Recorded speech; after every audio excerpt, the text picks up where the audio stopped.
But let's go ahead and get started, guys. It's 7:30. It's right on the dot. We got a lot of really fun stuff to talk about today. Got a great cast with me. Full house tonight. Before we get started, just a few little to-dos that we always do. Want to say thank you to Englishport Marine for helping to make these videos possible. Englishport Marine, go-to for your Phoenix, Camus, and low boats. Absolutely. We got a bunch of Phoenix boats here around the table. They will take care of you. Yeah, they do a good job. Great job. Located between Clinton and Warsaw, Missouri.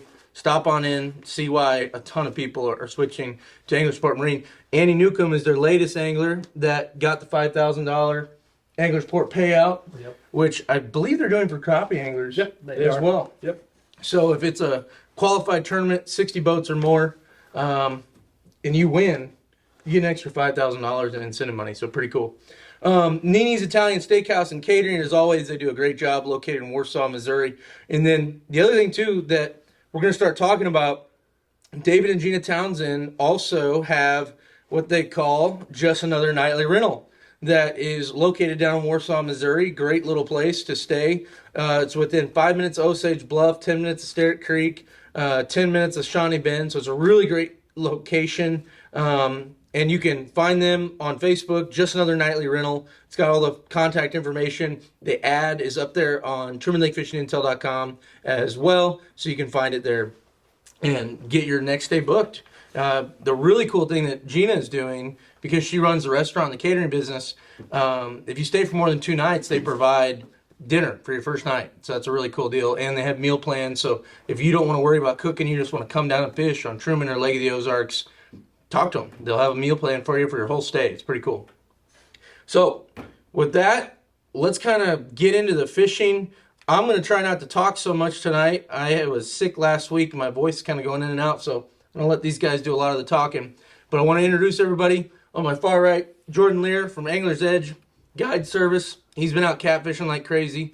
Jeff Faulkenberry, no stranger to him whatsoever, Endless Season Guide Service. He's been doing a lot of duck guiding. He's going to talk to us about how some of the ducks have been flying and kind of what the expectations are for the rest of the season. Kyler Beckmann from Kyler Beckmann Guide Service, back-to-back Angler of the Year. That's pretty freaking awesome. American Crappie Trail. American Crappie Trail. Of the Year. And recently, Elk Slayer Deluxe in Idaho. So he's the outdoorsman deluxe. So he's going to tell some stories. Richard Bowling's Guide Service, whacking limits every single day. So In the lake app. there's no stopping it. That's what Facebook That says. dang live scope. It's going to be empty. Yep.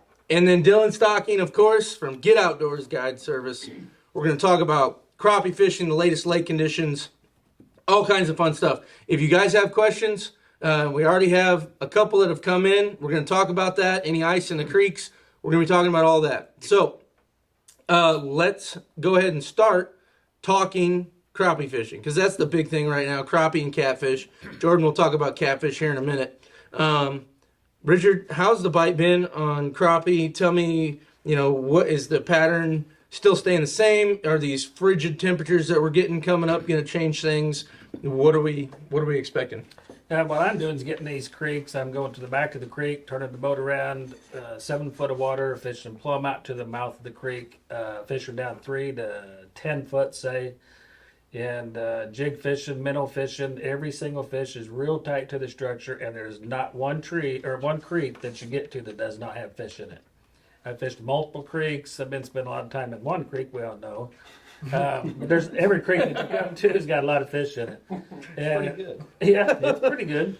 The only thing that's going to change this, I was in the same creek today, and it was 44 degrees on Thursday or Friday. Today it was 36 degrees. Still loaded with fish, still bit good. But I'm going to say by Saturday they're going to freeze over. Mm-hmm. So the upper end's going to freeze over. The whole gang here will be moving to the bottom end of the lake and fishing that open water down there. Doing the same thing. Bluff fishing down there probably, but mostly creeks. As good a bite as you're going to ever have on Truman Lake is right now. Absolutely. But are you using live scope? I am using a live scope, and I caught a 220, a 218, a 212, and a 210. I'm going to continue using it. That's right. Absolutely. You know, there's a lot of people. I've You got see the so audio many on that. Sure. comments on my Facebook. Who clean the lake out? What about the sport fishermen? This and that. Yeah, you do. Okay. You know, the lake is full of fish. Today I seen one other boat out, so we're not going to hurt the population. Absolutely Yeah. not. Absolutely. But we're not. getting I no was- feedback. heavy sarcasm, but yeah, Yeah. there is some feedback on that happening, and I even had a duck blind conversation about it the other day because a guy said, you know, what do you think about it? And a lot of people don't know, but a crappie's worst predator is himself. You know, a crappie's biggest predator is another crappie, Yeah. and there's so many fish in this lake. Down the lake they're too thick down the lake. I had them lined up on the board like me and Dillon, and we all do. And somebody put on there, "Congratulations, you just killed 1 zillion fish." And I barked back. I usually don't. But I had to chirp back a little bit, and I thought, I can't be doing that. So that's people that don't understand what makes a fishery strong and makes it good. Yeah. Yeah. Taking fish out is good for it. It'd be like a pond if you didn't take them out. Yeah. I fish look all at over this Grenada. country. Yeah. Grenada. Yeah. Gets pressured like probably no other lake. Produces. And how many 4-pounders were weighed in this last spring on Crappie Masters tournament? 3 or 4, wasn't there? And a bunch Crazy. over 3. And a bunch Yeah, over 3. yeah, limits. And it doesn't even have water in it all year. Winter pool at that lake is very Right now it's Yeah, dry. Yeah. it's dry. You Yeah. can't fish Grenada right now. They're out there on 4-wheelers and Four-wheelers. eight- putting in eight- steak beds. putting in steak beds and brush piles and stuff right now. I tell a lot of my clients all the time that we here in Missouri are extremely fortunate for the 2 lakes that we do have. Yes. Lake of the Ozarks and Truman both. There are so many crappie in these lakes. Like, I fish all over the country, and I don't see that most places I go. Like, most places do not have the numbers or even the quality of numbers that we have in Truman Lake and Lake of the Ozarks. It's pretty unbelievable. And they get more fishermen than what we get through Yeah. the year. And our lake is 56,000 acres and Yep. full of crappie, plumb It's full of crappie. unbelievable. Saw an interesting post. You were talking about crappie being their own biggest predator. There's a guide out of Kansas, Brian Andraka from Kansas Angling Experience, that's been posting pictures of catching these big walleye in Clinton. I believe that's where he's at. I know that's where he guides primarily. With, gosh, what was it? 14 14 or 15 crappie crappie. in its stomach. 2.5, 3 inches long. That's pretty crazy. Yeah. I had no idea that they were that prolific eaters of crappie. I guess they like crappie as much as we do. Well, they're just like Predatory everything fish. else. Yeah. Whatever's Yep. there, it's Yeah. a predator fish. Same way with a crappie. Yep. A lot of people don't realize that, but a crappie, if it'll fit in its mouth, it'll eat. Yeah. Yeah. I got to go out with Kyler this past weekend with a couple buddies of mine, and we had a heck of a time. Went into a spot. What did we fish? Like 100 yards, maybe. Maybe. And it was exactly like what we've been talking about on our fishing reports for the last several weeks. I mean, a fish on every single. I mean, literally. Because I kind of sometimes when I'm talking to you guys, I'm like, you guys are full of crap. Tired of hearing the same Yeah, thing. you guys are full of crap. I got to see it with my own 2 eyes. Every tree.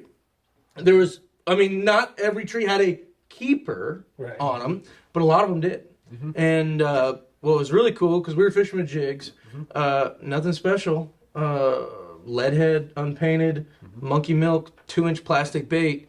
And all 3 of us caught a crappie that we had hooked, got to the surface, had broke off. Did one of them break off or just... One broke off.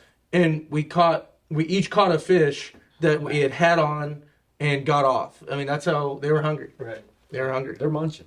So, Best time of the year to catch them. yeah. Now, one of the questions that we had ahead of time was someone asking about just your guys' setups on crappie fishing, on the jigs, on the minnows. Richard, specifically for you, and Dillon, same for you as well. Basically, on the line selection, I think we've covered this before, but we got this question again, so I thought we'd go over it again. This person seemed to think that all 3 of you guys had a different preference on line and wanted to know kind of what you're doing in the wintertime specifically. For me, I use 10.